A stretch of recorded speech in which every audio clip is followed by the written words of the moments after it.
undermine democratic processes or institutions in Ukraine, B. Actions or policies that threaten the peace, security, stability, sovereignty, or territorial integrity of Ukraine, or C. Misappropriation of state assets of Ukraine or of an economically significant entity in Ukraine, e.i. to have asserted governmental authority over any part or region of Ukraine without the authorization of the government of Ukraine, e.i. to be a leader of an entity that has, or whose members have, engaged in any activity described in subsection I or EI of this section or of an entity, whose property and interests and property are blocked pursuant to this order, to have materially assisted, sponsored, or provided financial, material, or technological support for, or goods or services to or in support of, any activity described in subsection I or EI of this section or any person, whose property and interests and property are blocked pursuant to this order, or V to be owned or controlled by, or to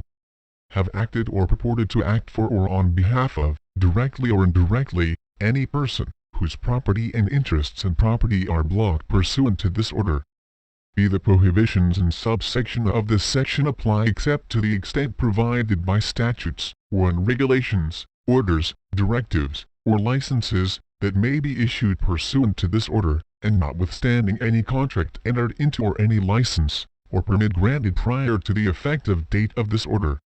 Seconds 2.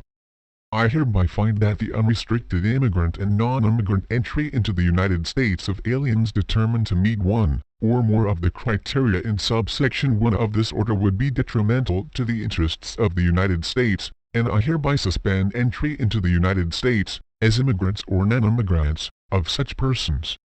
Such persons shall be treated as persons covered by Section 1 of Proclamation 8693 of July 24, 2011 suspension of entry of aliens subject to United Nations Security Council travel bans and International Emergency Economic Powers Act sanctions.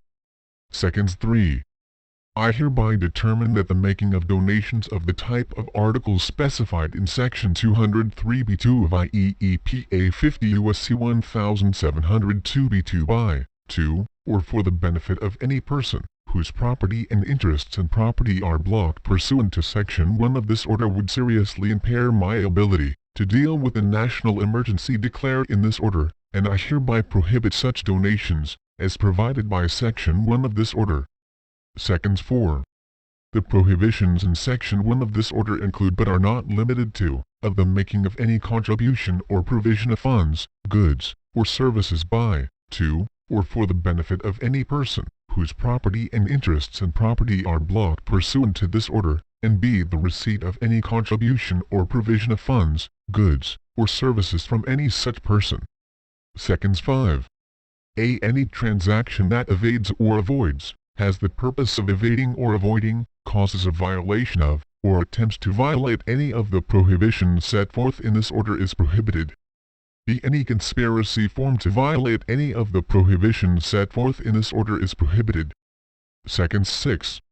For the purposes of this order, the term person means an individual or entity, b. the term entity means a partnership, association, trust, joint venture, corporation, group, subgroup, or other organization, and c. the term United States person means any United States citizen, permanent resident alien, entity organized under the laws of the United States or any jurisdiction within the United States including foreign branches, or any person in the United States. Seconds 7. For those persons, whose property and interests and property are blocked pursuant to this order, who might have a constitutional presence in the United States, I find that because of the ability to transfer funds or other assets instantaneously, prior notice to such persons of measures to be taken pursuant to this order would render those measures ineffectual. I therefore determine that for these measures to be effective in addressing the national emergency declared in this order, there need be no prior notice of a listing or determination made pursuant to Section 1 of this order. Seconds 8.